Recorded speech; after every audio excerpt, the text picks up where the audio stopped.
Ya, jadi bedanya kalau array itu adalah sebuah variabel yang bisa menampung, menyimpan banyak data, lebih dari satu data ya. Satu variabel banyak data itu array.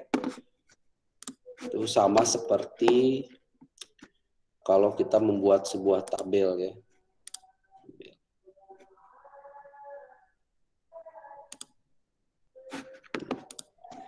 Kita membuat sebuah tabel ya, di mana dalam satu tabel itu bisa banyak data.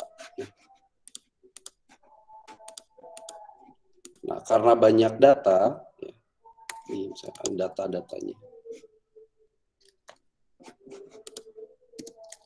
Nampung data integer misalkan 50, 80, 45, 70, dan seterusnya.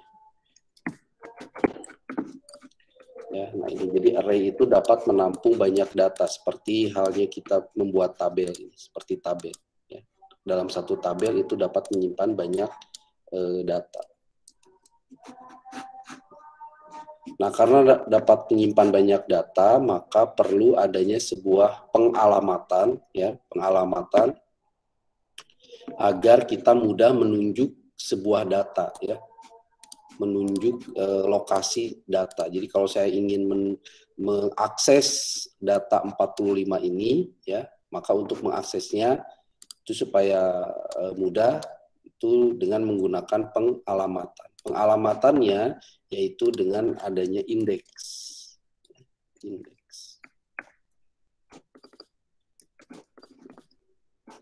Jadi setiap data itu memiliki alamat indeks. Ya, alamat indeks ini digunakan ya untuk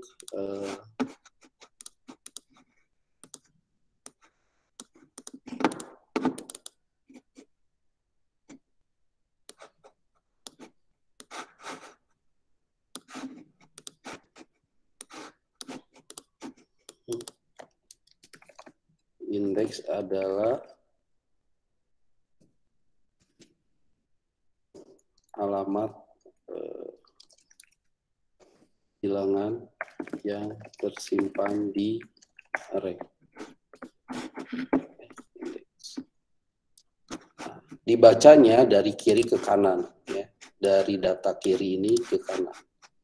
Indeksnya kalau di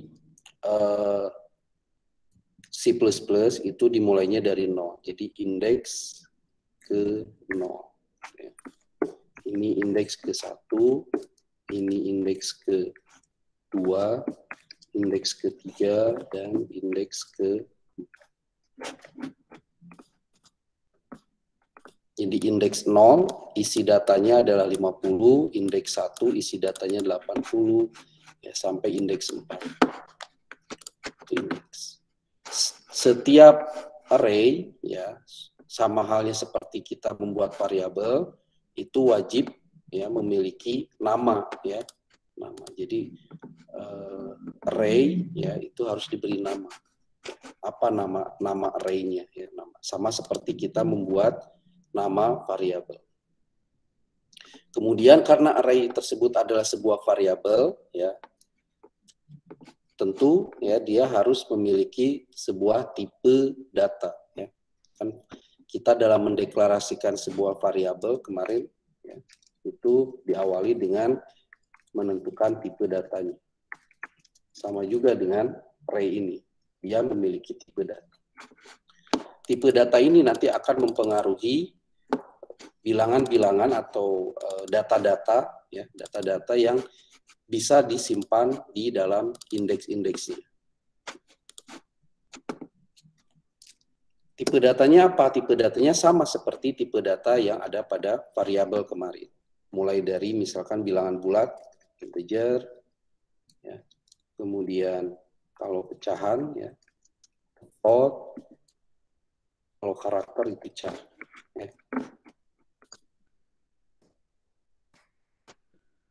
Jadi kalau tipe datanya integer, maka array tersebut hanya dapat menampung data-data yang bertipe integer atau yang bilangan bulat. Jika tipe data array tersebut float, maka data-data yang bisa ditampung atau dimasukkan adalah tipe data bilangan float. Dan char, ya, hanya array yang bertipe data char itu berarti hanya bisa menampung data-data yang bertipe karakter. Ya. Itu yang perlu dipahami dari array. Ya. Jadi ada indeks. Indeks itu apa? Indeks adalah alamat dari setiap data, ya, alamat data yang tersimpan di array. Ini memudahkan kita dalam mengakses, ya, data-data, suatu data yang ada di array.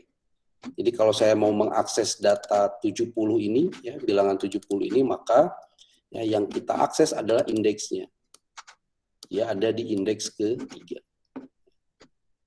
Kalau saya mau misalkan pengelolaan, ya, pengelolaan dari array tersebut, misalkan menghapus data, ya, atau mengganti data, menambah data, yaitu menggunakan indeks, ya, untuk pengaksesan.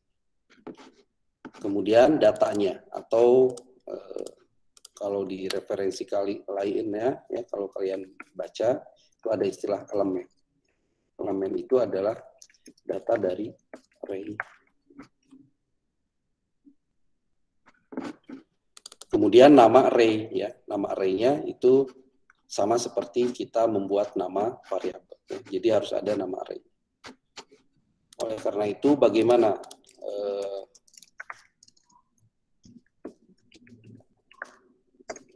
mendeklarasikan array? Deklarasi array sama seperti kita mendeklarasikan variabel. Tentukan dulu tipe datanya. Ya. Lihat di buku.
Dalam bahasa C++,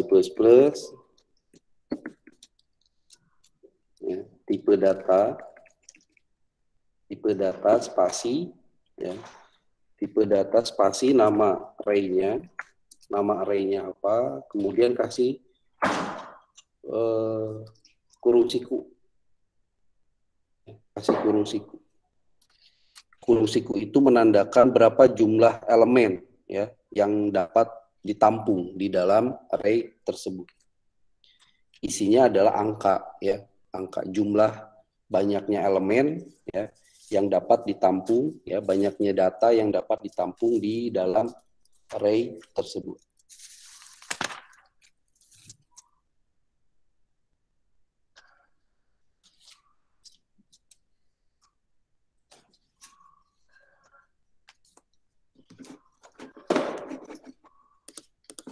Jumlah elemen yang dapat ditampung di dalam array tersebut. Ini deklarasi array, ya. Sama seperti variabel, ya, hanya ditambahkan dengan keterangan jumlah elemen, ya, untuk menampung, menentukan berapa jumlah data, jumlah elemen yang dapat disimpan di array tersebut.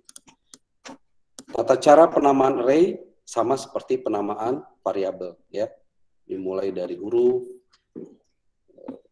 kalau bisa huruf kecil, tidak ada spasi, ya, seterusnya.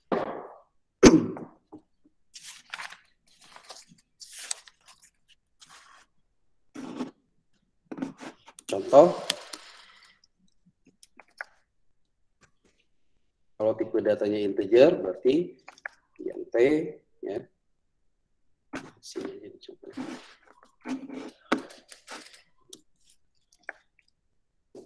Integer, tipe datanya, kemudian nama array-nya, ya.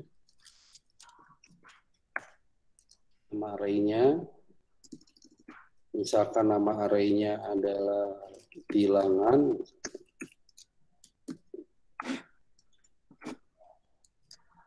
kemudian kurung siku, koma.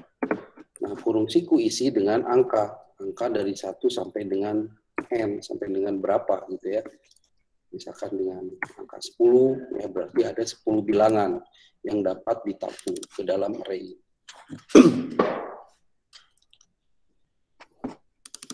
Kalau isinya 5, berarti ada 5 bilangan yang dapat ditampung ke dalam array ini. Itu deklarasi dari array.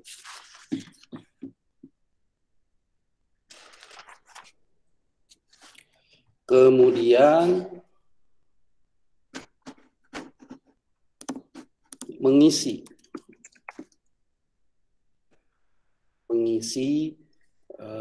elemen array. Bagaimana mengisi elemen array?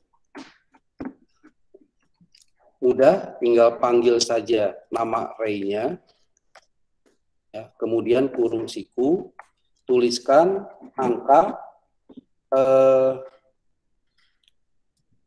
alamat indeksnya, ya, alamat indeks yang mana yang akan diisi elemen dengan elemen array.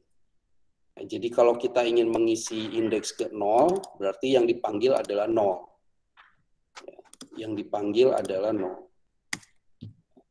Artinya, ya, kita ini sedang mengakses indeks ke 0 ini. Kita sedang mengakses indeks ke 0. Mengakses indeks ke 0. Nah, kemudian tinggal ditambahkan operator assignment, ya, sama dengan. Dan tinggal diisi, ya. Tinggal diisi. Data yang akan ditampung di dalam indeks ke 0. Ini mengisi elemen array.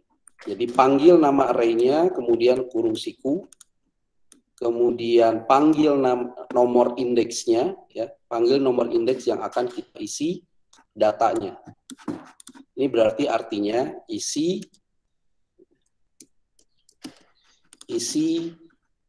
data di nama underscore array dengan indeks ke 0, ya, isinya adalah 50. Jadi dia akan di indeks ke 0 akan tersimpan data elemen, ya, 50. Ya. Dan seterusnya, ya, untuk indeks-indeks yang lain. Indeks ini artinya indeks ke-1, ya, indeks ke-1. Misalkan berapa? 80. Nah, untuk di C++ itu dimulainya indeksnya itu dari 0, ya, dari 0. Jadi kalau saya punya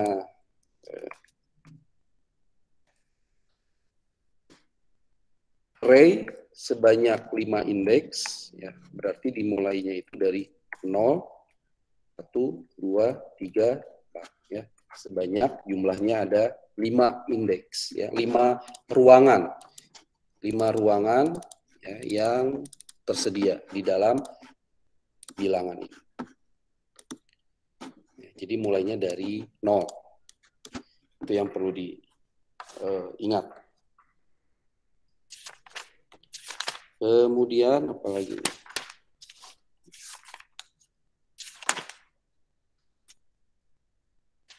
Ya, jadi tadi balik lagi ke ini.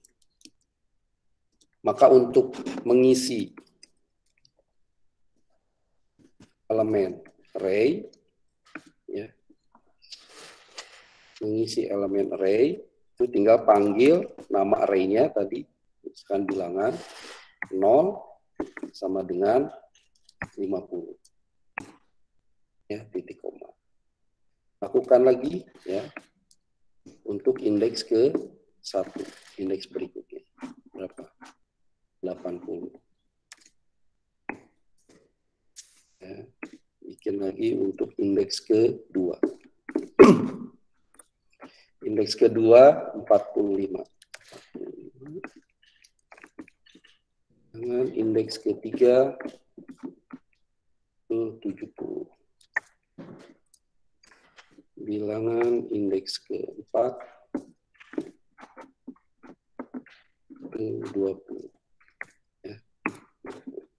Mengisi array. Ini deklarasi array. Isi elemen. Sederhana ya, deklarasi array mengisi elemen array. Setelah itu apa? Menampilkan.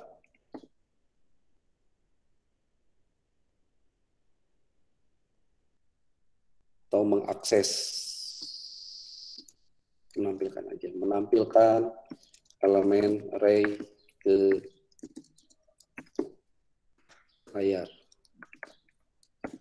Menampilkan elemen array ke layar. Sama seperti mengisi elemen array ya, tinggal panggil saja nama array beserta dengan nomor indeks ya yang akan ditampilkan data. Itu menampilkan elemen array. Ya.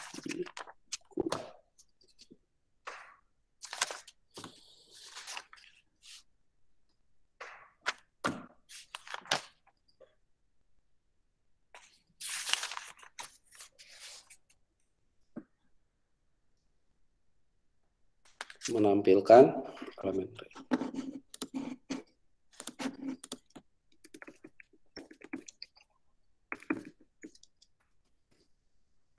Ya, tinggal sama seperti mengisi elemen. Panggil nama array dan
saya sampai mana tadi sebelum loss? Menampilkan array, Pak. Menampilkan, Pak. Menampilkan.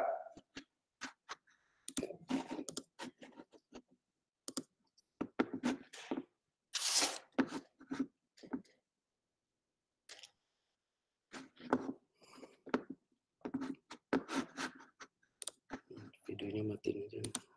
Berat.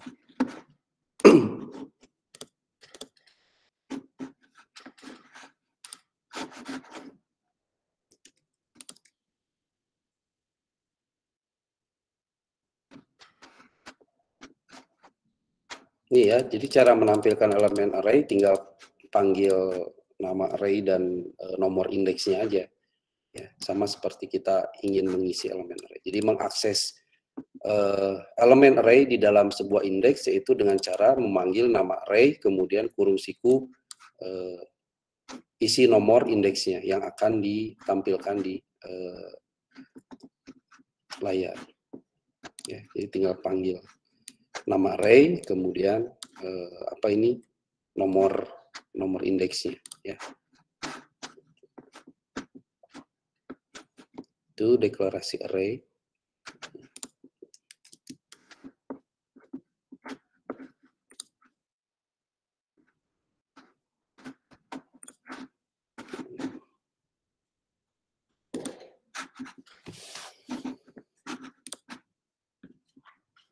Apa lagi ya?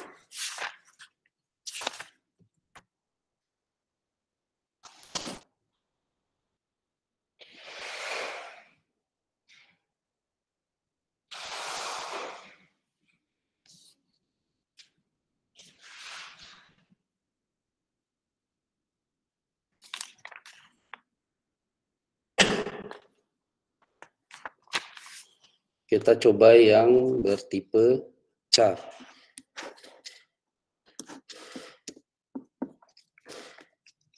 Char.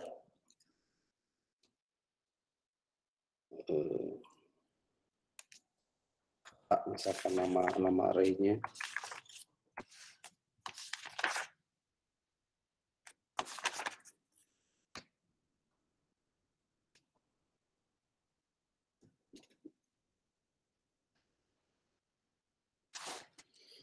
Kemudian isi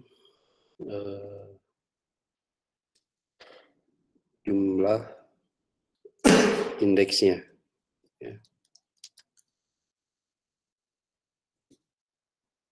Kemudian isi setiap elemen array-nya. Karena char, ya, pasti tanda petik.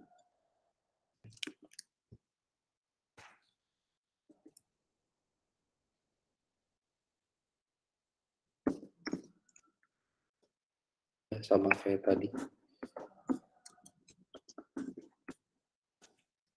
2, 3, 4. A, B, C, D, E. Ya.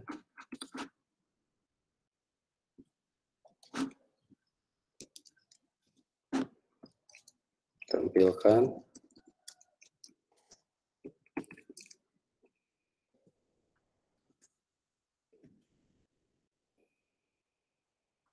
No.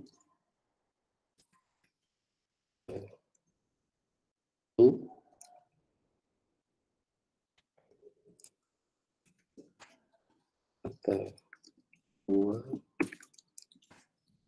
3.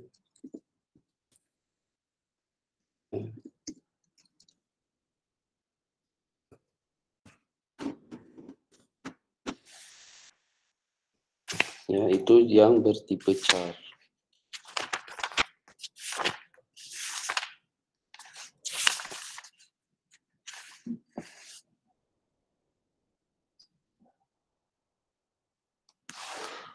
Itu yang bertipe char.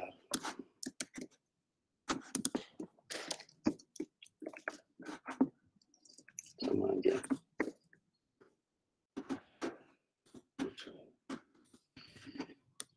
Sekarang ya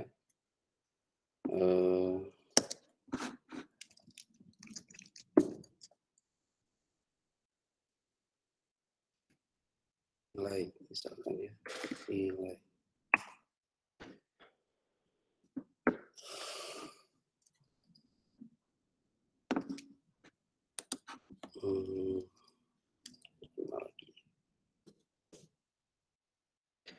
sekarang kita coba modif programnya ya lebih dinamis lagi, yaitu kita isi setiap elemennya dengan inputan atau masukan dari pengguna ya, dari user melalui keyboard. Ya, kalau tadi kan kita langsung menginisialisasi ya, mengisi elemen array dengan cara menginisialisasi langsung di program.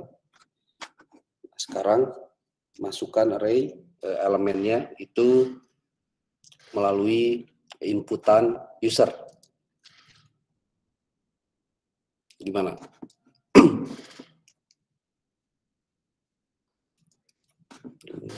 Ini 3 aja. 2, 3. out, masukkan elemen ke 1.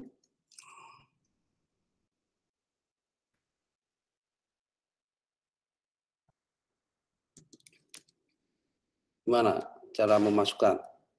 Panggil apa? In, Pak. Si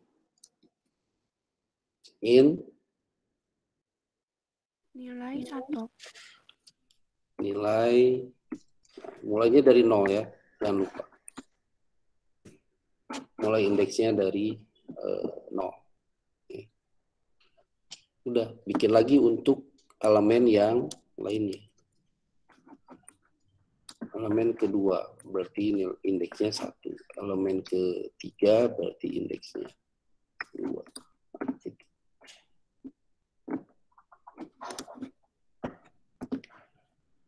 Lalu kita tampilkan ya. Nilai 0.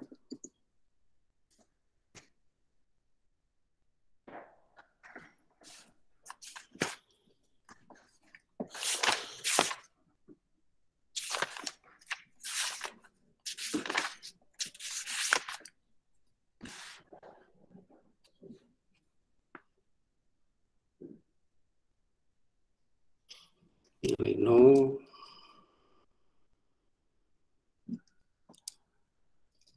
Terus nilai 1 dan nilai 2 ya.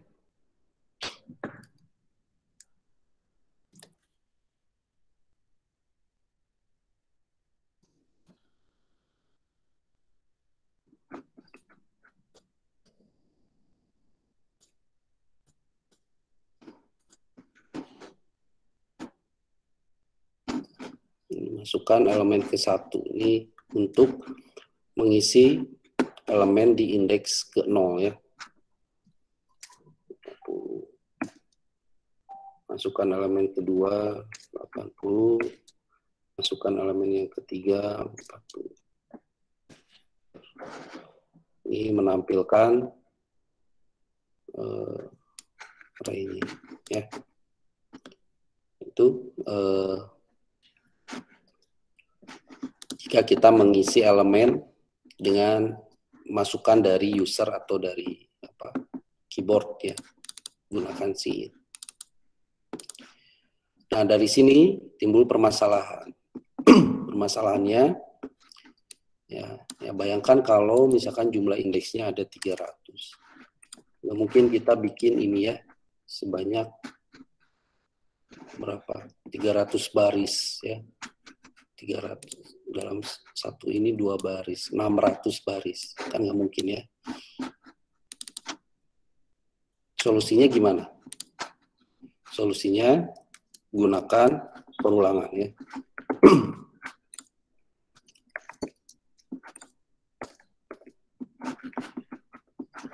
Jadi solusi untuk ya mengisi elemen array yang sangat banyak itu gunakan perulangan. Karena ini kan berulang-ulang ya. Masukkan elemen ke 1, masukkan sama ya. Perintah yang sama yang dilakukan berulang-ulang. Maka ini bisa kita gunakan perulangan. Gunakan perulangan untuk input data. Untuk input data ke array. Karena ini adalah perintah yang sama, yang berulang-ulang. Jadi kita bisa gunakan perulangan. Gunakan perulangannya tipe apa? Ya, bisa apa aja ya. Bisa for, bisa while.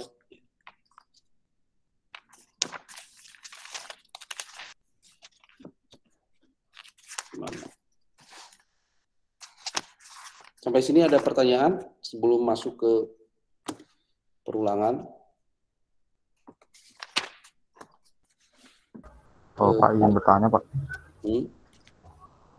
Kalau array itu berarti indeksnya hanya bisa menyimpan satu data ya Pak? Nggak bisa menyimpan indeks dalam satu indeks itu bisa berisi beberapa data, itu nggak bisa berarti ya Pak? Ada namanya tipe data terstruktur ya.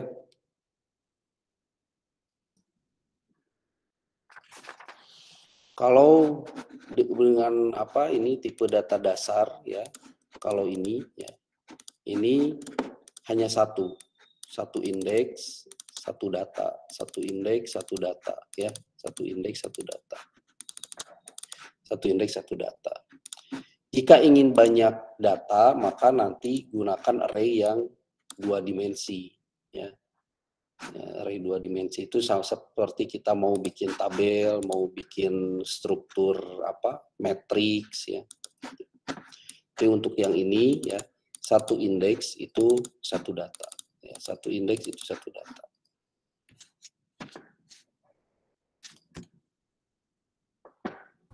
Kalau mau seperti itu bisa menggunakan tipe data terstruktur.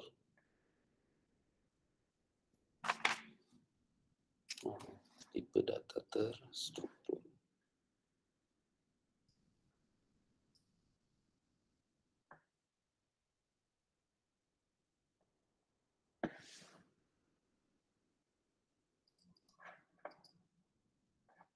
Oke, nanti aja itu tipe data terstruktur. Ya, untuk yang sekarang yang ini ya, dalam satu indeks itu hanya satu elemen, satu indeks, satu elemen. Ada lagi?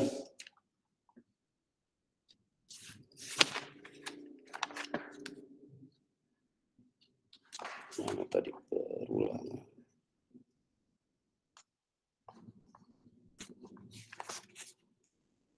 Perulangan.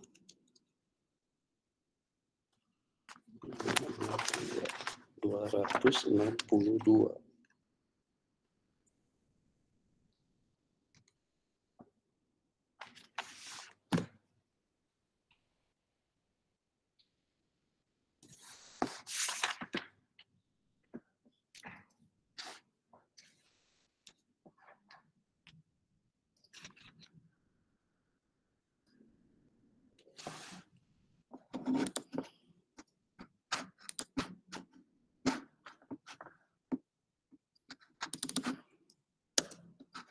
Ini 3.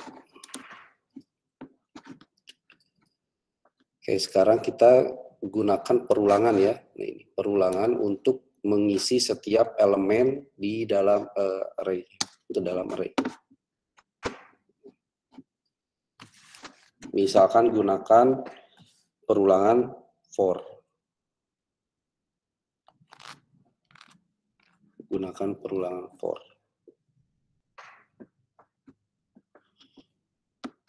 Berarti kita butuh seperti biasa pencacahnya ya. Proses menginputkan datanya itu di dalam perulangan for. Ingat for i ya, karena indeksnya itu dari 0, maka i-nya itu dimulai dari 0 ya. Kemudian sampai kapan berhentinya? Sampai ya penghitungnya atau pencacahnya ini i-nya ini kurang dari, karena di sini jumlah indeksnya 3, maka tadi kita memasukkan elemennya itu sampai berapa nih?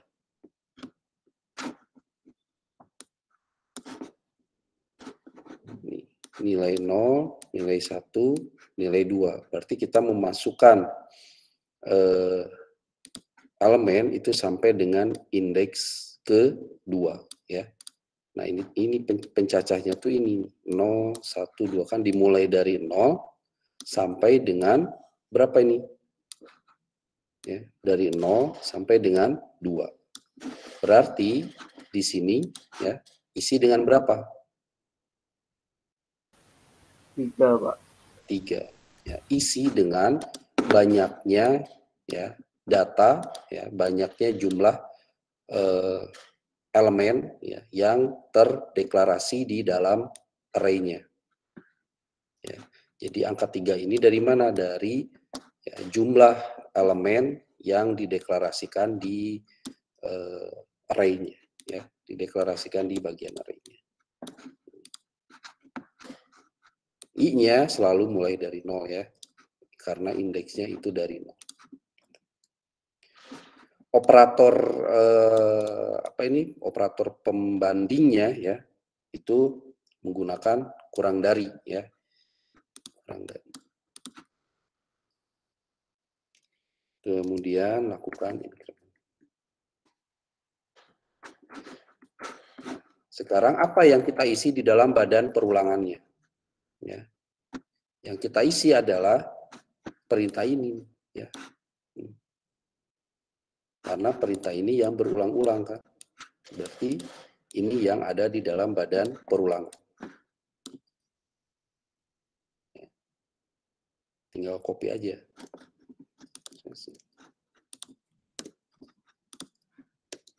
Ini untuk menggambarkan bahwa oh ini adalah perintah yang berulang-ulang. Jadi yang kita tulis berulang-ulang ya, saya gambarkan ini langsung kita simpan di dalam badan perulangan. Artinya ini sama seperti kita menulis berulang-ulang.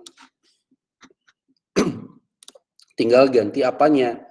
Ya, ganti variabel pencacahnya ya. Kalau sekarang ya gunakan variabel i ya sebagai pencacahnya. Nah, dia akan berulang-ulang dari i-nya sama dengan 0. Sampai dengan i kurang dari 3. Berarti i sama dengan 0 masuk, i sama dengan 1 masuk, i sama dengan 2 masuk, i sama dengan 3 tidak masuk. Karena 3 ini false ya. 3 kurang dari 3 hasilnya false. Ini ganti dengan variabel i, pencacahnya. Ini bisa kita ganti dengan i ini ya.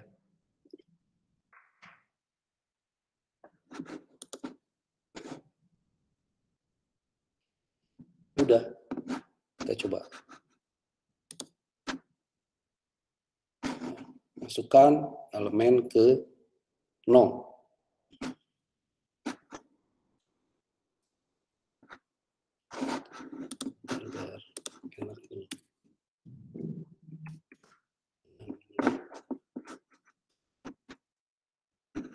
Masukkan elemen ke 0. 50. Enter. Masukkan elemen. Ini perulangan yang kedua ya. Yang i-nya sama dengan 1. 60. Ini 70. Enter. Ya. Tampilan masih sama. Ya. Kode untuk menampilkannya. Elemen ke 0-nya 50, elemen ke 1-nya 60, elemen ke 2-nya 70.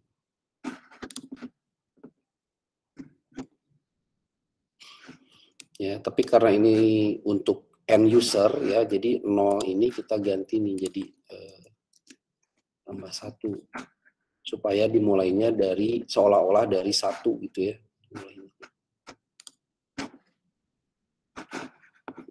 Masukkan elemen ke 1 gitu ya, bukan ke 0 gitu. Kalau ke 0 kan terlalu bahasa program ya, karena ini untuk end user, untuk pengguna, maka ganti 10 ya, 45 20.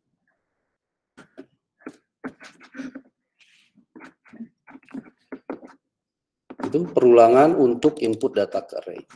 Sekarang kalau kita lihat lagi ke bawah ya,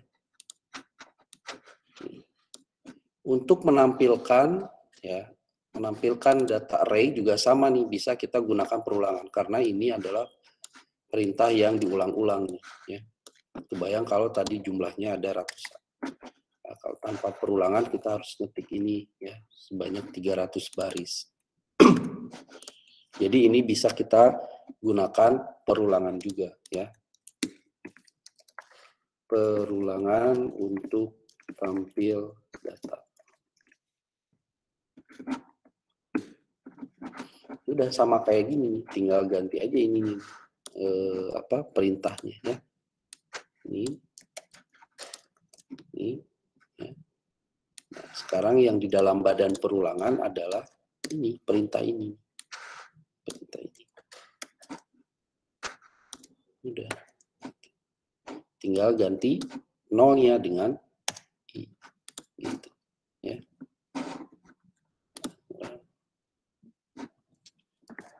10, 20, 30 sama 10, 20, 30. Oke. Ya, lebih ringkas ya, lebih sedikit kodenya ya, dan dari segi performa program juga akan lebih cepat ya. Semakin sedikit jumlah baris di dalam sebuah program ya, jumlah perintah di dalam sebuah program itu akan semakin bagus performa programnya ya. Gitu. Jadi jika ada tadi 100 baris kode program dibandingkan dengan 50 baris kode program ya, akan lebih baik yang 50 baris ya. Program akan performanya lebih baik ya, tidak cepat tidak mudah error, tidak mudah ngehang ya, tidak akan banyak memakan memori di dalam komputer.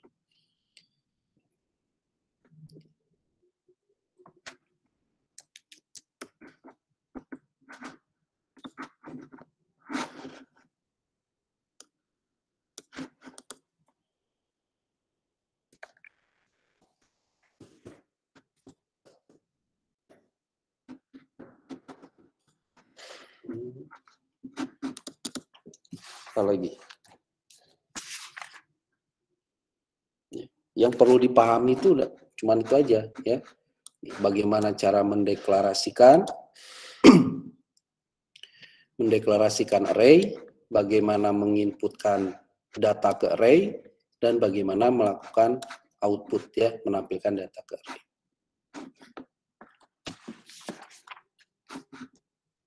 Oh ini, satu lagi nih, supaya lebih dinamis lagi. Ya. Jadi jumlah elemen array, jumlah indeks array atau jumlah banyaknya data yang bisa dimasukkan ke dalam array itu tergantung dari inputan user ya. Kalau ini kan sudah statis ya, terus 3 nih. Nah, sekarang bagaimana jika jumlah bilangan yang bisa dimasukkan atau jumlah data yang bisa ditampung di dalam array itu tergantung inputan dari user ya. Berarti kita ganti ini nih angka 3 ini dengan sebuah variabel ya. Misalkan jumlah variabelnya.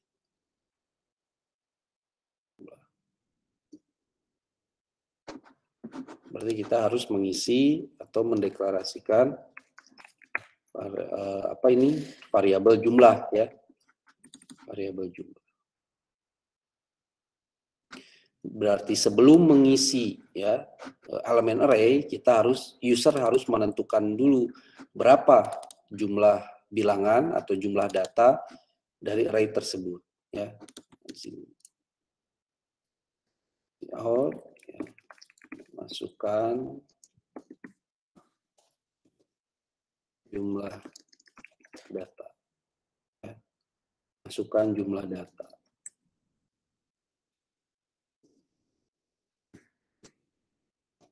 Ini simpan di variabel jumlah.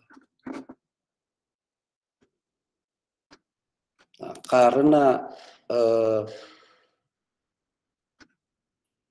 isi dari variabel jumlah ya ada di sini nih ya, di bawah ini berarti kita pindahkan ini.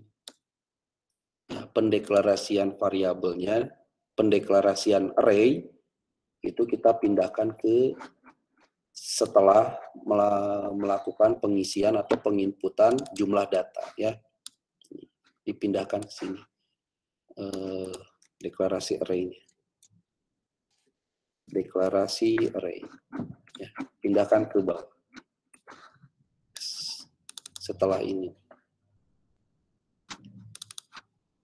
Karena semua sudah dalam bentuk variabel jumlah, ya, maka di dalam perulangan juga kita ganti. Mana yang kita ganti di perulangan ini?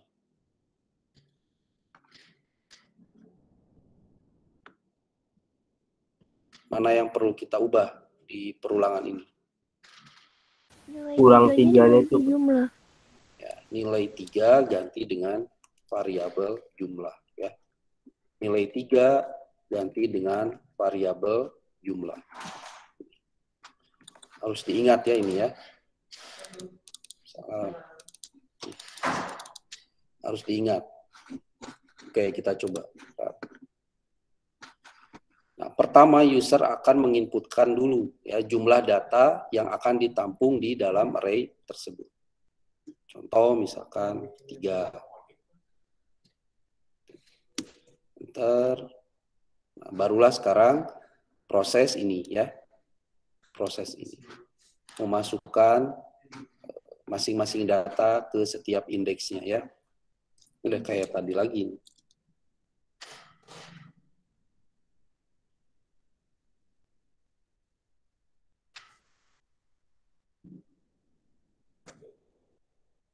Oke.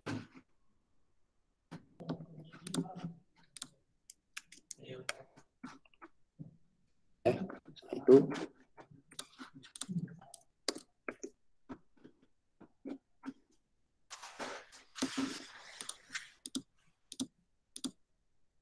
kecil banget.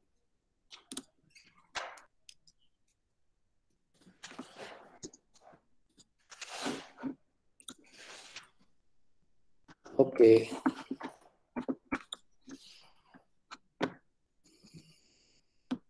Apalagi ya? Array.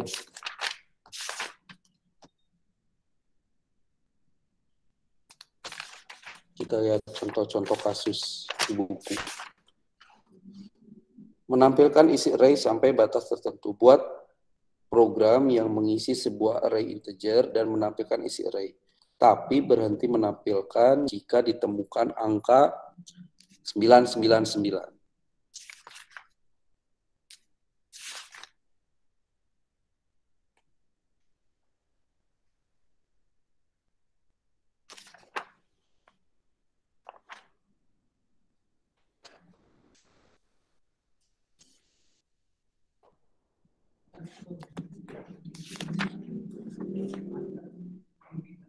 Oke, kita coba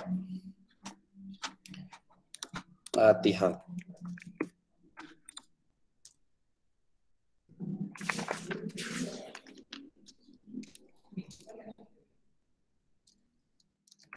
Program mengisi array integer, array yang bertipe data integer, dan menampilkan isi array atau elemen array. Ya, kalian jangan bingung ya. Isi itu sama dengan elemen ya. Isi atau elemen. Tapi berhenti menampilkan jika ditemukan angka 999. Coba saya hapusnya.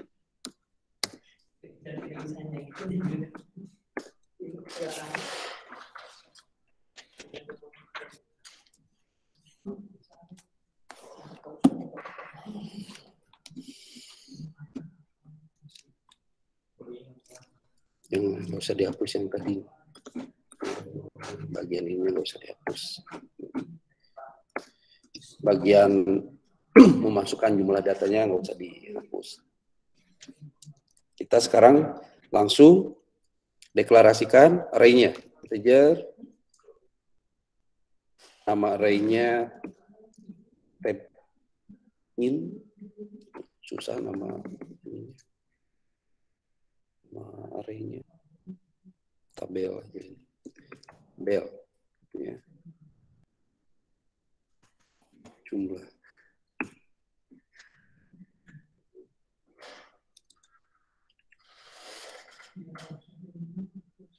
Mulai lakukan input data. Mulai lakukan input data. For i sama dengan 0, i kurang dari jumlah I++.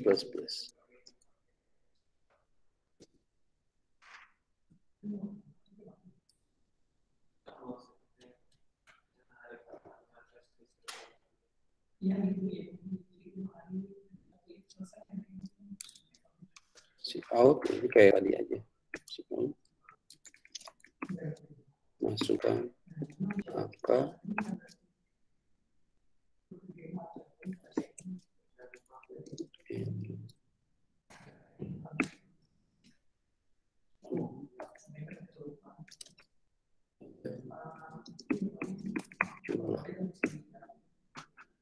Nah, ini proses input data.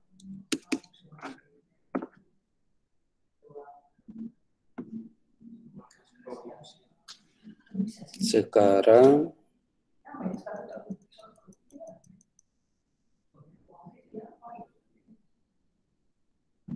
ini proses logika untuk ininya nih. Nih logika ini. Berhenti menampilkan jika ditemukan angka.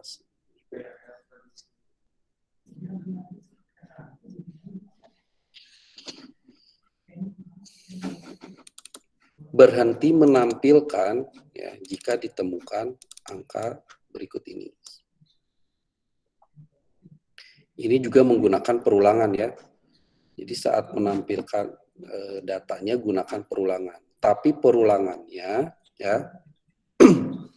perulangannya bukan for lagi, kalau yang tadi kan sebelumnya for ya untuk menampilkan. Karena di sini ada kondisi tertentu ya. Kondisi tertentu maka gunakan struktur perulangan while. Ya. While ya.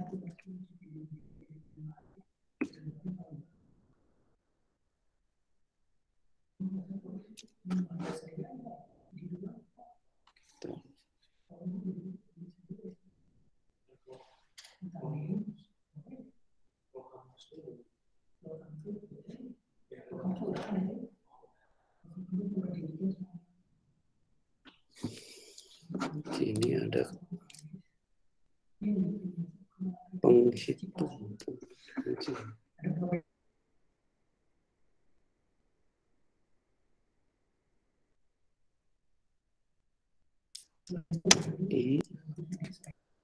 Ikuti dilihat.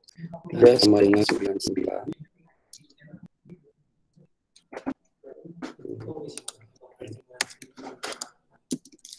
M. I kurang dari 5, kurang dari jumlah.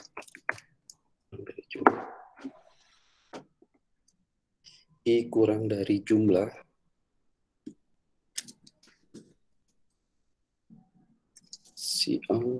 CO ambil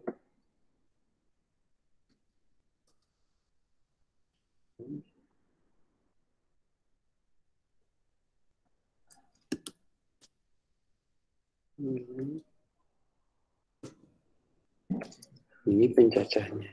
I sama dengan I plus 1. Ini sama dengan I plus 1. I-nya diinisialisasi dengan 0. Jadi tampilkan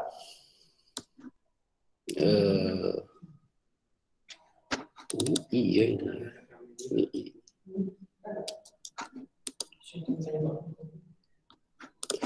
Tampilkan elemen-elemen di dalam array tabel ya.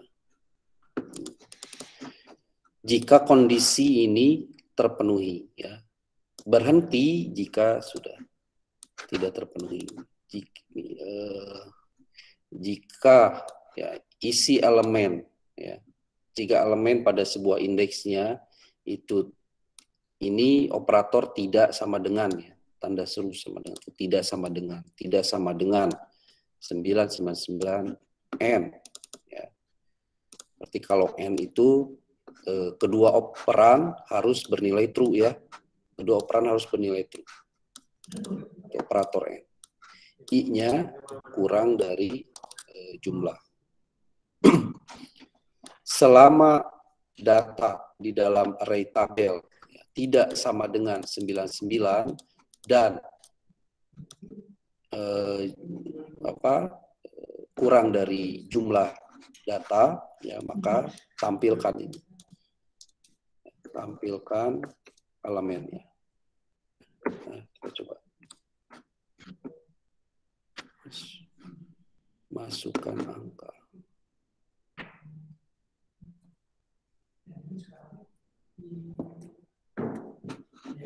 Masukkan angka kurang 1. Masukkan jumlah data, misalkan 3 dulu ya, 3. Masukkan angka 1, 2, 3. Ini belum ada angka 999 ya. Bentar. Ini masih tampil ya. Semua elemen ditampilkan. Sekarang coba jika ada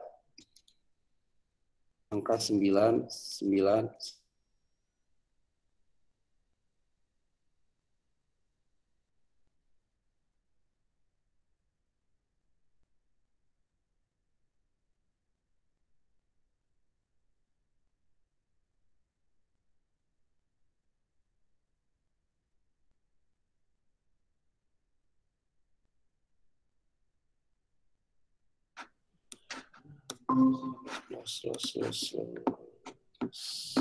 Halo? Halo, halo? Ya Pak, masuk. Iya Pak. Ya. Tadi sampai mana tadi? 999. Ya, 99.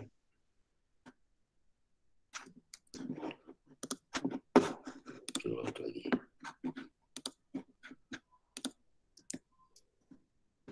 Coba ya. Jumlah data 3. Masukkan angka pertamanya 1, angka keduanya 2, angka ketiganya sekarang kita masukkan 999 ya. Yang ditampilkan hanya 1, 2 ya, dia proses penampilan data akan berhenti ya, akan berhenti jika ketemu dengan 999. Itu dengan menggunakan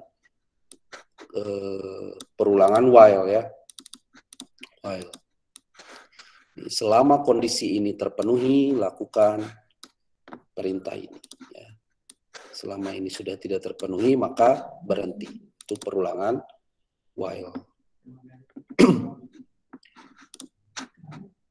Sekali lagi, data 3, 1, sekarang ini yang 99. Ini berapa? Yang ditampilkan. Ya. Digunakan perintah. Oke.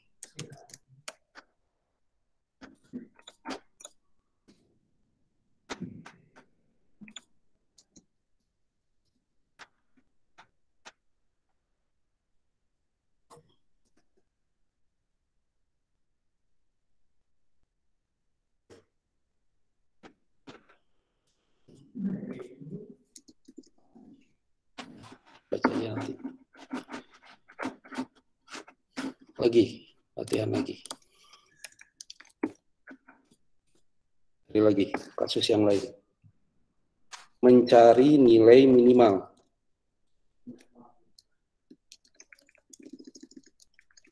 Program mengisi array integer dan mencari elemen array yang paling kecil.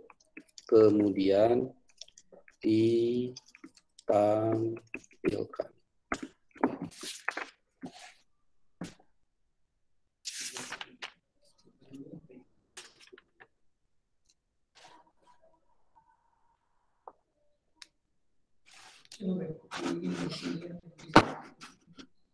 Kita coba.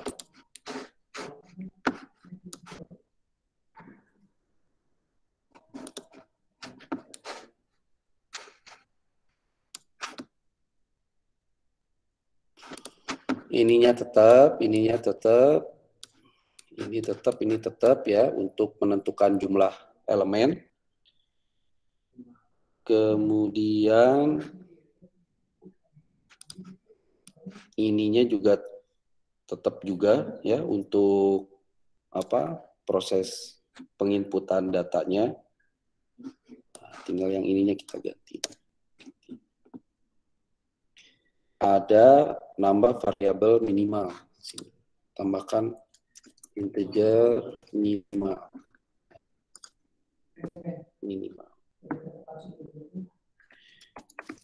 Minimalnya diinisialisasi dulu dengan angka sebanyak-banyaknya. Sementara. Kemudian lakukan proses perulangan dengan menggunakan for i sama dengan 0, i kurang dari jumlah i plus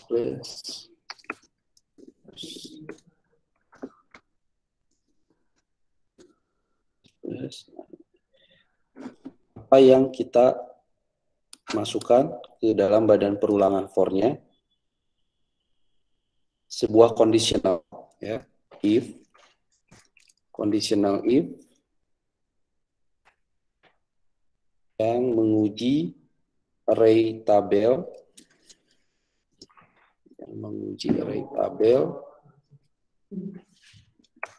i if tabel i kurang dari minimal, maka apa yang dilakukan? Minimal adalah elemen indeks tersebut.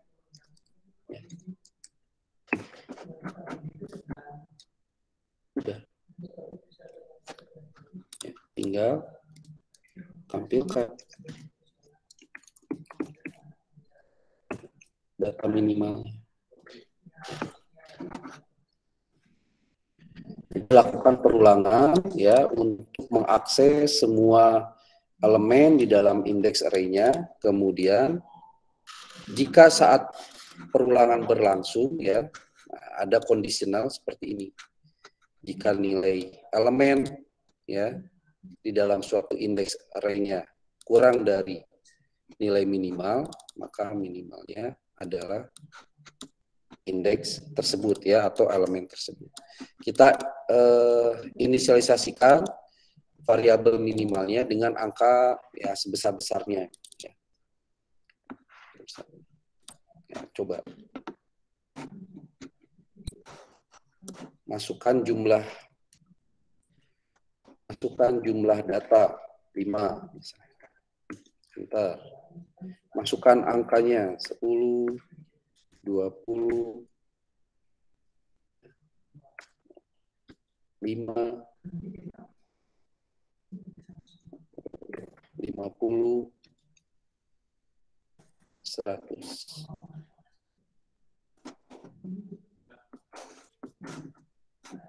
Nah, kalau kita lihat di sini seharusnya yang tampil 5 ya, nilai paling minimal. Betul ya, nilai yang paling minimal yang ditampilkan adalah 5.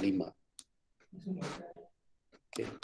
Ya, karena dia akan dalam setiap perulangan dia menguji ya semua elemen ya dengan variabel minimal ini yang kita set ini dengan jumlah yang besar. Ya tentu, tapi kalau misalkan yang kita masukkannya lebih dari ini program ini nggak akan berhasil ya. Kalau misalkan ada elemen yang angkanya nilainya lebih besar dari ini ya, ini nggak akan berhasil. Jadi kita asumsikan ya seperti ini. Asumsikan misalkan data yang dimasukkan ke dalam array itu tidak lebih besar dari 99999. Ya. Jadi kode ini akan berjalan ya, sukses.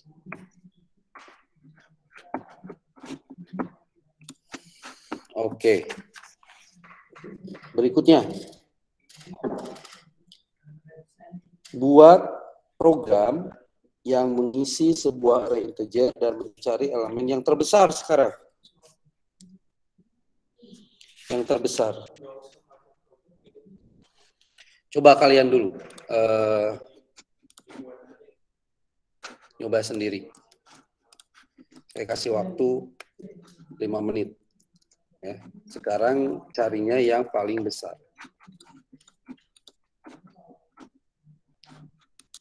Ya. Coba kalian bikin dulu sendiri.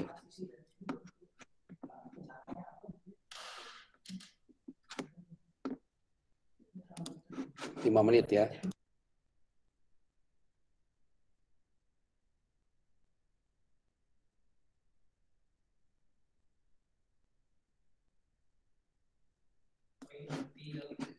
Coba dulu kalian sendiri ya. Nih. Sekarang carinya yang paling besar.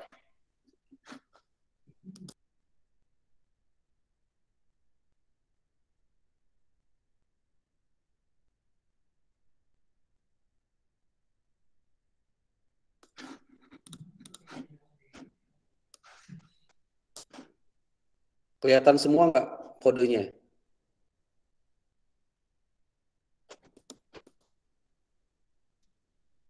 Halo?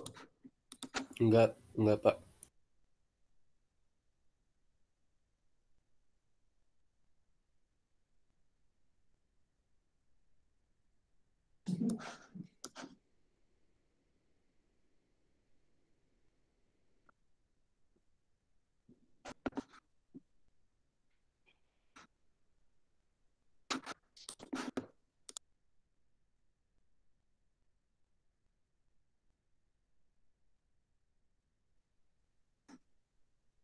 Kalian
Ya udah, tinggal ganti variabel ini aja nih.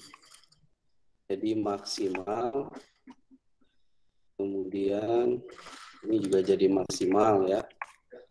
Nah ini 0. Jadi yang sekecil-kecilnya kalau tadi sebesar-besarnya ya, ini yang kecil. Nah, ininya ganti jadi apa?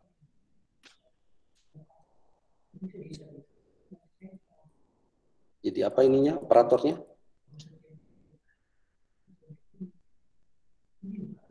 Lebih, Pak. Jadi apa ini operatornya? Lebih. Lebih dari.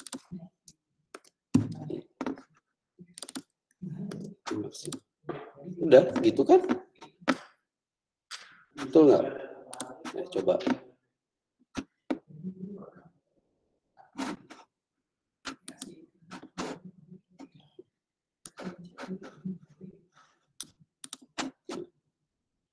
Jumlah data 3. Masukkan angka 10, 80. Betul ya? Yang paling maksimal yang ditampilkan. Udah gitu. Tadi tinggal ganti maksimal-maksimal jadi.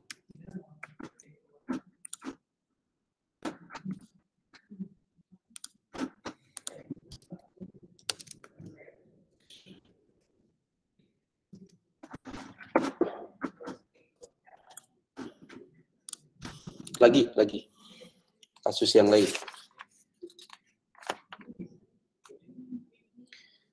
Menghitung banyaknya elemen yang merupakan bilangan ganjil.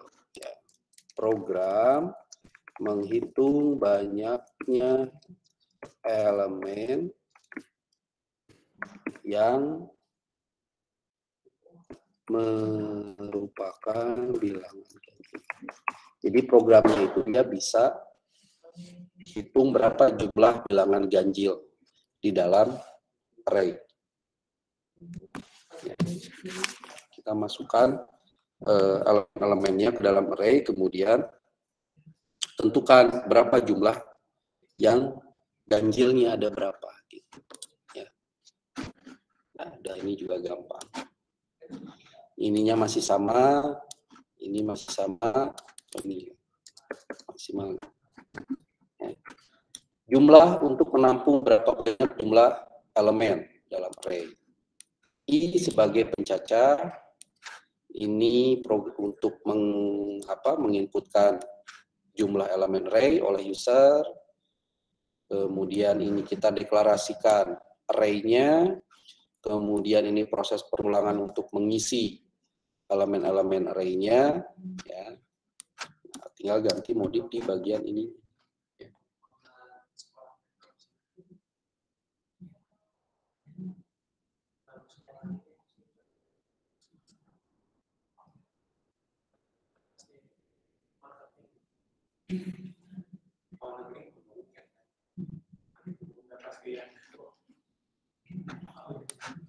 Tinggal ganti. Di sini ada variabel banyak sama dengan 0.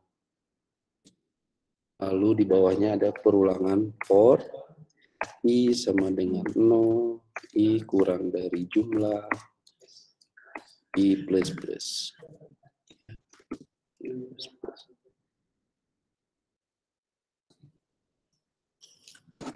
Banyak ini sebagai pencacah ya untuk menghitung banyaknya jumlah bilangan ganjil.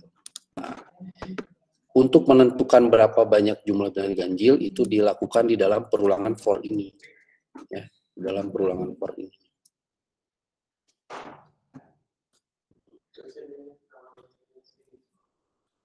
Tambahkan conditional if, panggil array-nya, array tabelnya.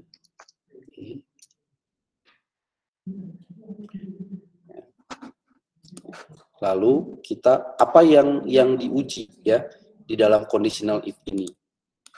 yang diuji adalah apakah elemen atau data yang ada pada array ini ganjil atau bukan gitu ya. Nah, untuk menentukan ganjil atau bukan itu gimana? Ya, jadi ini untuk menguji nih, menguji apakah elemen di dalam sebuah array ini, sebuah elemen di dalam array ini ganjil. Kalau ganjil, maka ininya bertambah nih banyaknya, variabel banyaknya. Gimana cara menentukan sebuah bilangan ganjil atau genap? Kemarin di UTS itu soal selalu tampil tuh. Gimana? Pakai modula, Pak. Pakai modulus. Ya. Apa operatornya? Bagi, Pak. Persen. Persen. Persen. Modulus itu persen, bukan bagi. Bagi 2. Sama dengan dikatakan ganjil jika apa? Modulusnya nih. Tidak sama dengan 0. Jadi kan saya nulisnya udah sama dengan nih. Nulisnya udah tanggung sama dengan nih. Berarti apa harusnya di sini? Tidak sama dengan, Pak. Saya kan di sini udah nulisnya tanggung nih sama dengan 1, Pak. 1. Good, excellent. Nah, itu baru tuh mahasiswa.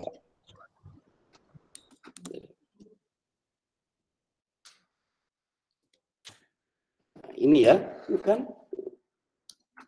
Jika sisa bagi, ya tinggal 1, berarti dia ganjil kan? Kalau sisa bagi 2, ya semua bilangan dibagi 2, sisanya 1, ya berarti ganjil kan gitu. Nah, di sini banyak sama dengan banyak ditambah 1. Udah tampilkan banyak. Selesai.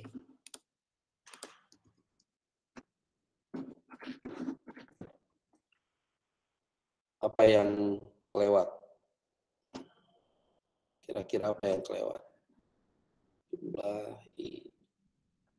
yang bisa jawab UTS 100. Apa kira-kira yang kelewat nih?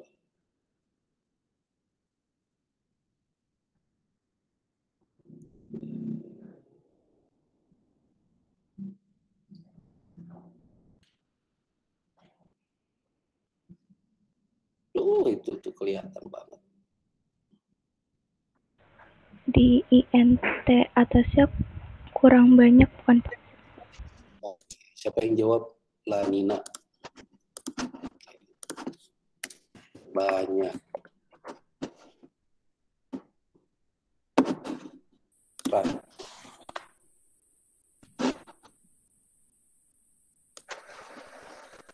Masukkan jumlah data 5. Masukkan angka 1, 2, 3, 4, 5. Betul nggak? Hasilnya 3. Tadi program ini adalah untuk menghitung berapa bilangan ganjil di dalam array. Kita masukkan angka 1, 2, 3, 4, 5. Hasilnya betul ya? Ini yang ganjil nih.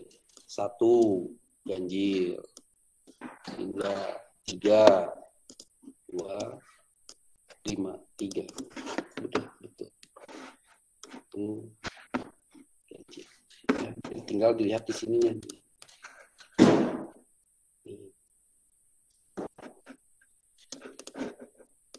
Uji setiap elemen di dalam array itu apakah ganjil. Kalau ketemu ganjil, maka jumlah banyaknya tambahin 1. Ini banyaknya mulai dari 0 ya. Kalau ini kan dia di dalam if ini kan. Kalau elemen yang ada pada array tabel ini ya ganjil, maka jumlah variabel banyaknya nambah 1. Nambah lagi 1. Ketemu nambah lagi 1. Gitu. Kalau mau nyari yang genap, tinggal ganti apa? Nanti yang sama dengan nolnya, Pak. Sama dengan jadi satu. Sama dengan Jadi 2. Jadi nol. Jadi ini nih, ganti Yang ini. sama dengan Jadi satunya apa? diganti sama dengan 0, Pak.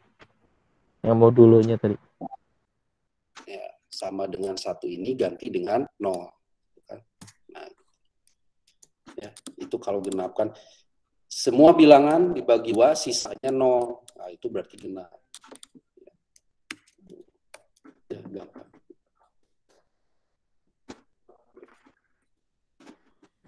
Sip. Lagi, sekali lagi. Buat algoritma. Ya, udah.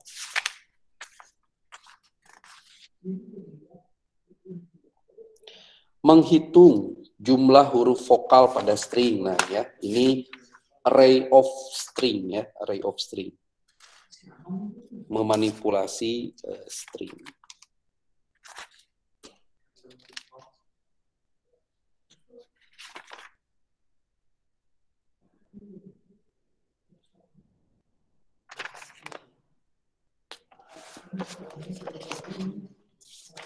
String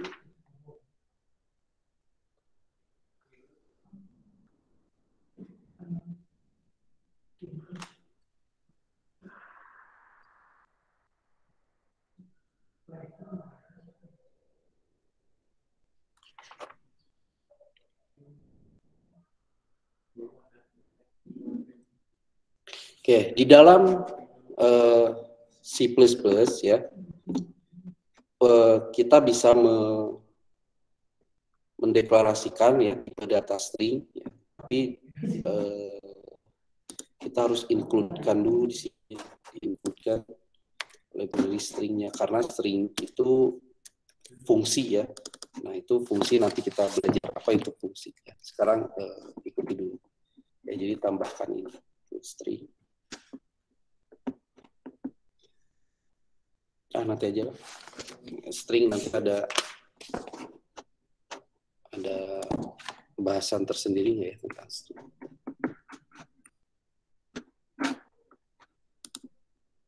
Array 1 dimensi, array 2 dimensi. Ini kita sekarang array 1 dimensi ya. Array 2 dimensi itu untuk apa? Manipulasi matriks ya, tabel. Ini prosedur, ini fungsi, ini record, pencarian data, gabungan bang ini. Nah, nanti di sini aja nih. Di antara 14 dan 15 aja lah string tersendiri. Oke, sekarang kita fokus di ini dulu aja, di array.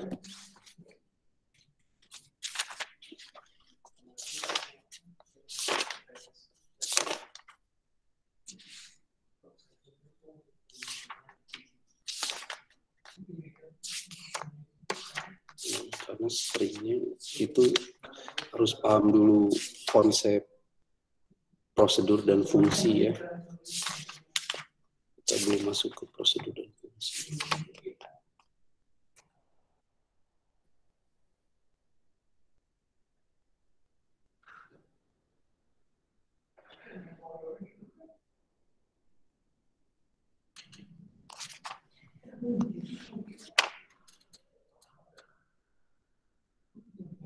Ada pertanyaan?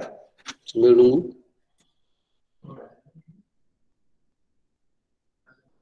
Udah, ini ada lagi kasus, contoh kasus. Satu lagi aja, biasanya untuk menghitung nilai rata-rata. Nah, coba buat program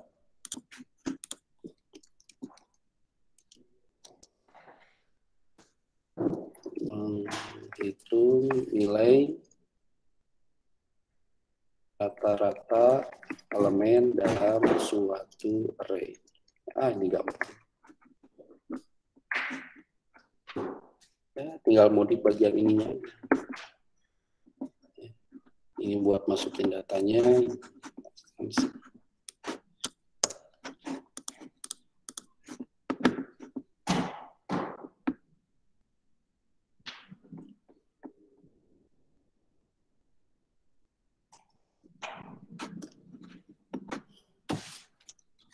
Ada yang bisa? Mau nyoba menghitung nilai rata-rata elemen dalam suatu array. Kita coba dulu ya. Jadi semua elemen yang disimpan di array itu dijumlahin dulu. Elemen ke-1 tambah elemen kedua, tambah elemen ketiga, tambah elemen keempat gitu. Pakai apa? Perulangan for. For i sama dengan 0, i kurang dari jumlah i plus plus.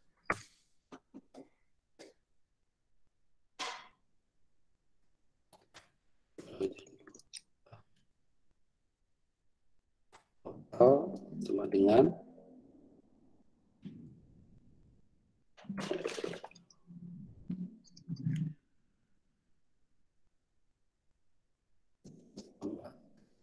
gitu kan?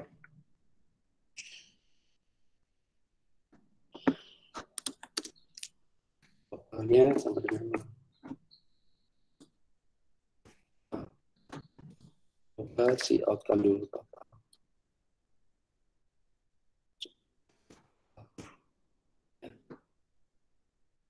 Coba masukkan jumlah data 3. 1, 2. Betul ya, jumlah data ada 6. Lagi. Masukkan jumlah data 5. 2, 2, 2, 2.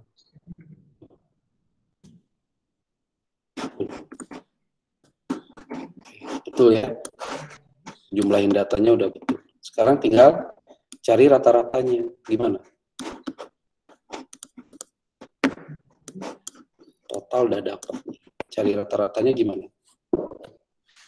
Tinggal tambahin apa? Total dibagi jumlah bukan Pak? Sip, good. Total sama dengan total dibagi jumlah. Jumlah banyaknya data ya, jumlah banyaknya elemen yang ada di array.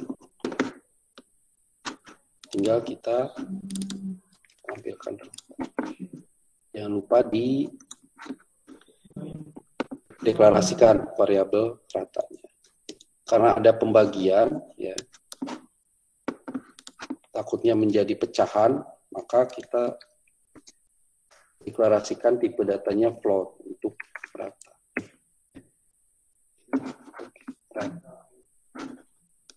Masukkan jumlah data 3, 4, 7,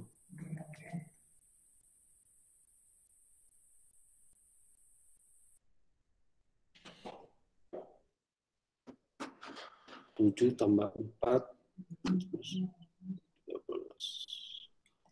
4 ya, 7 tambah 2, 9, 9 tambah 4, 13, 13, 3 bulat ya. Oh salah, bukan di sini ya, membaginya. Ini mah masih di dalam badan perulangan. Di sini harus di luar. Paham nggak?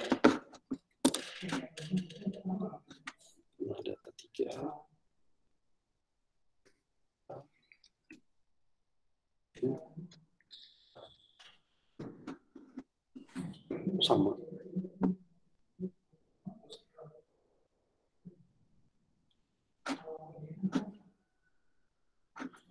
2 tambah 7, 9. 9 tambah 4, 13. 13 bagi 3 kan harusnya gitu ya. 13 bagi 3 berapa?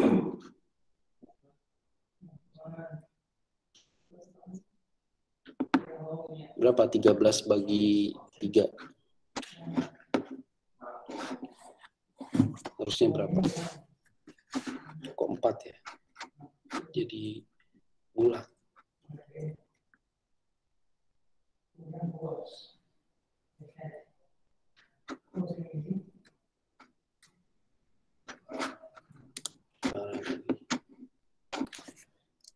Ya. Masukkan angkanya yang gampang. 2, 2, 2.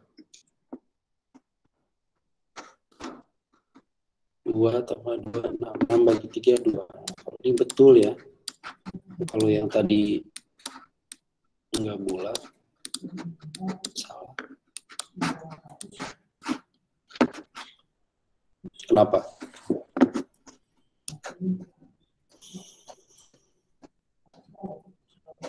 Di bagian deklarasinya kayak Pak tadi ada yang kurang. Ini.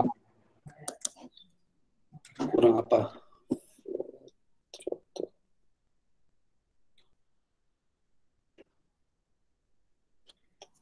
No.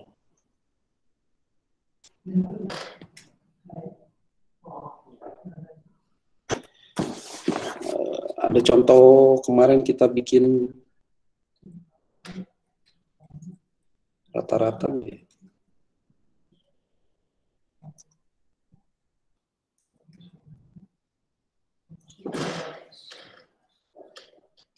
Hitung nilai rata-rata.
Nah udah, kalian cari aja rata-rata. Totalnya dijadiin float juga Pak kalau di Float ya. Kita coba ini rata dan total ya. Masukkan jumlah data 3. Tadi itu berapa ya? 4, ya, 7, 2, 9, 13. 13 bagi 3 itu berapa sih? 13 bagi 3? 4,3 Pak. Udah, betul. Ya, 4,3. Oke, sip. Makasih ya. Total itu jadi float. Oke, good. Excellent. Ada yang tanyakan?